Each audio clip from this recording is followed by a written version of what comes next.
जय भोलेनाथ, जय महादेव। हम भारत की उस प्राचीन नगरी में खड़े हैं जो वाराणसी के बाद विश्व की दूसरी सबसे दैविक और सबसे प्राचीन नगरी मानी जाती है।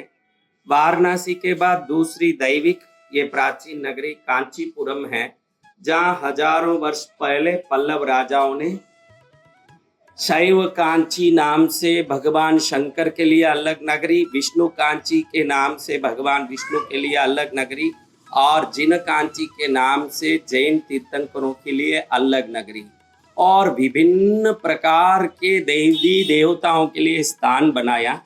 यही वो शक्तिपीठ है जहां माँ कामाक्षी देवी की नाभि घिरी थी, इसलिए इस कांचीपुरम को नाभि पीठ के स्थान से जाना जाता है, जो 51 शक्तिपीठों में सर्वोत्तम शक्तिपीठ है, जहां आदि शंकराचार्य ने श्री यंत्र की स्थापना की।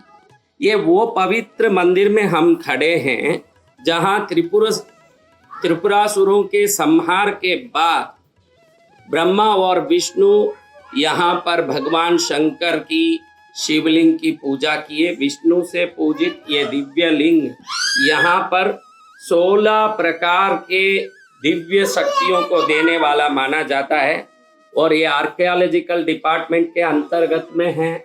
विश्व का सबसे प्राचीन मंदिर माना जाता है। इसकी रुचिकर कहानी बहुत अद्भुत है। दूसरे पल्लव राजा जो नरसिम्हा पल्लव है, जिसको राजसिम्हा पल्लव के नाम से भी जाना जाता है, बड़े ही सपने के साथ और बड़े प्यास के साथ इस मंदिर को अद्भुत रूप से उन्होंने बनाया और बना के जिस दिन प्रतिष्ठा की तारीख निश्चित की, इसी मंदिर के प्रतिष्ठा की उनके मन में उमंग और उल्लास रहा। लेकिन रात में शिव शंकर सपने में आके बोले कि तेरे मंदिर की प्रतिष्ठा बाद में रखना, क्योंकि मैं किसी भक्त ने जो मंदिर बनाया है उस मंदिर के प्रतिष्ठा में उस दिन जाने वाला हूँ, इसलिए उस दिन मैं प्रतिष्ठा में यहाँ नहीं आ पाऊंगा, इसलिए तेरी प्रतिष्ठा तू बाद की तारीख में रखना। ये वही मंदिर है जिसको नरसिम्हा पल्लव ने यानी राजसिम्हा पल्लव ने बनाया और भगवान शंकर ने सपने में आके बोला कि तू प्रतिष्ठा बाद में रखना। उस समय नरसिम्हा पल्लव एकदम विचार में पड़ गए कि वो कौन है जो मुझ जैसे राजा का इतना भव्य बनाया हुआ मंदिर के प्रतिष्ठा में भगवान नहीं आ रहे हैं और उसके मंदिर के प्रतिष्ठा में जा रहे हैं, तो वो कौन भक्त है। तो यहाँ कांचीपुरम से चेन्नई जाने के रास्ते में तिरुनिंद्रवूर नाम का एक क्षेत्र है, जहाँ एक व्यक्ति बड़े गरीब होने के कारण, मंदिर बनाने के पैसा नहीं होने के कारण, अपने हृदय के भाव से मन में ही उन्होंने भूमि पूजन किया, मन में ही नींव रखी और मन में ही कल्पना से मंदिर बनाया और बनाए हुए मंदिर की प्रतिष्ठा का भी तारीख निकाला। वो तारीख वही तारीख था जो तारीख में ये राजा इस मंदिर की प्रतिष्ठा करने की सोच रहे थे। उसी तारीख में उन्होंने प्रतिष्ठा का तारीख निश्चित किया।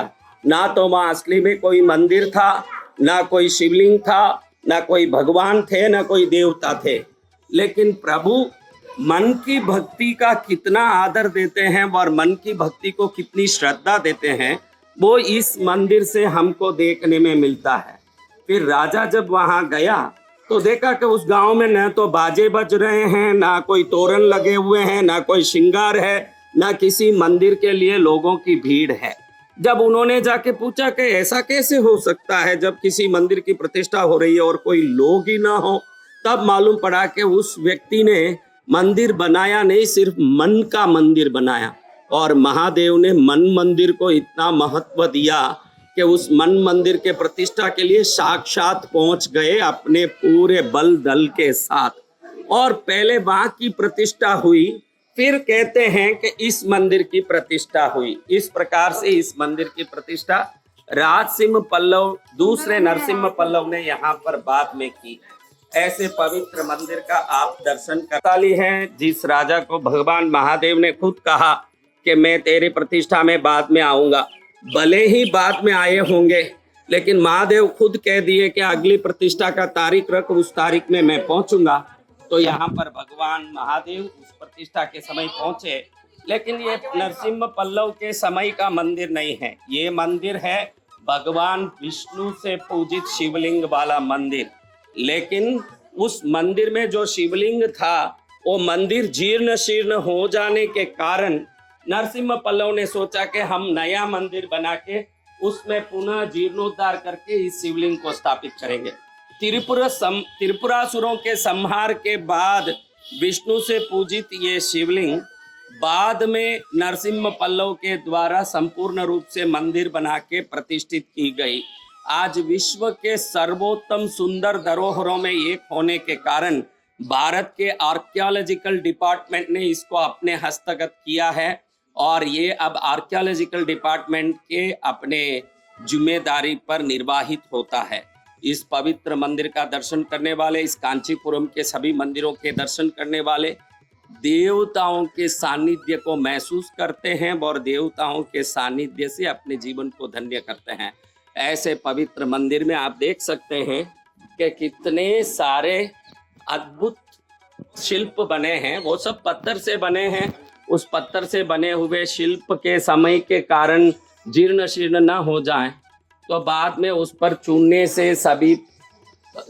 से लेपन करके इन पर उत्कीर्णता कर दी गई है। आप आगे देख सकते हैं कि पत्थर से कैसे सब मंदिर बने हैं और पूरा मंदिर अलग ही ढका रखा है।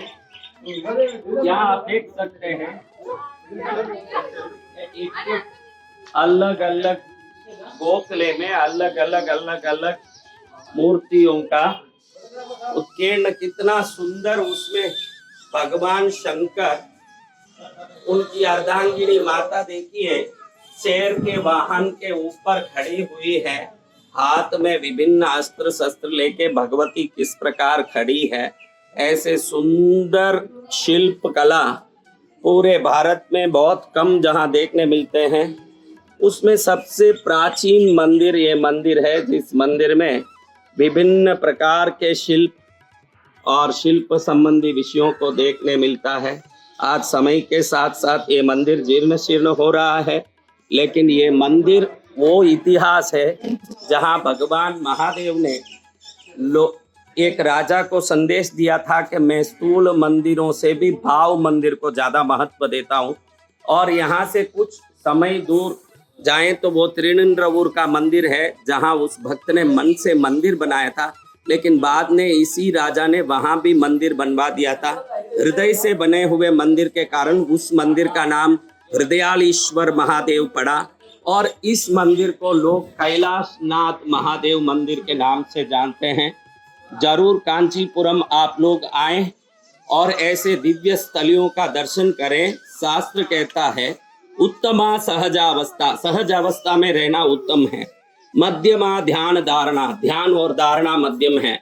कनिष्ठिका शास्त्र चिंता, शास्त्र का चिंतन करना कनिष्ठ है। तीर्थ यात्रा अदमा अदमा, कम से कम तीर्थ यात्रा करनी चाहिए, कम से कम भगवान के ईश्वर के मंदिरों के दर्शन करनी चाहिए। तीर्थ यात्रा अदमा अदमा, कम से कम तीर्थ यात्रा करें। कहते हैं कि यहाँ नारद जी से स्थापित शिवलिंग है जो सिर्फ शिवरात्रि के दिन ये पट खुलता है और शिवरात्रि के दिन इस शिवलिंग का दर्शन होता है, अन्य दिन यहाँ दर्शन नहीं होते हैं। नारद पूजित लिंग होने के कारण इस लिंग का नाम नारद लिंग पड़ा है और इसकी विशेषता ऐसी है, जैसे आप उज्जैन में देखते हैं महाकाल के मंदिर में चंद्र नागेश्वर मंदिर सिर्फ नाग पंचमी को खुलता है, वैसे एरे ही नारद लिंग का ये मंदिर सिर्फ शिवरात्रि को खुलता है और लाखों भक्त शिवरात्रि के दिन इस नारद पूजित शिवलिंग के दर्शन करते हैं, जो अभी बंद है लेकिन सिर्फ वर्ष में एक बार खुलता है। नारद जी ने इसकी पूजा की है।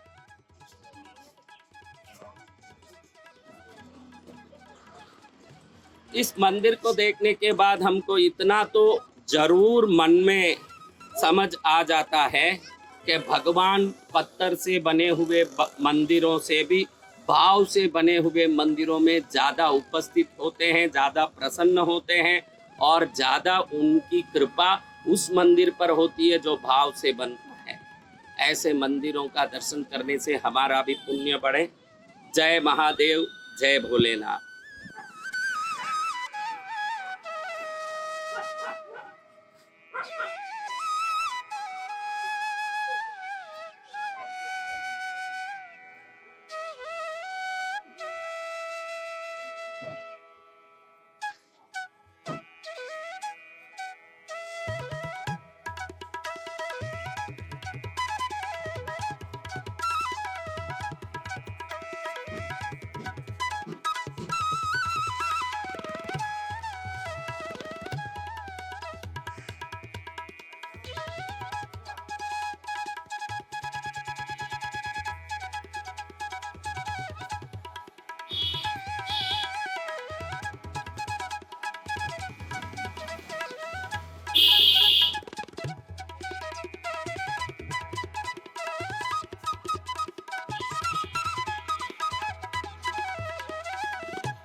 है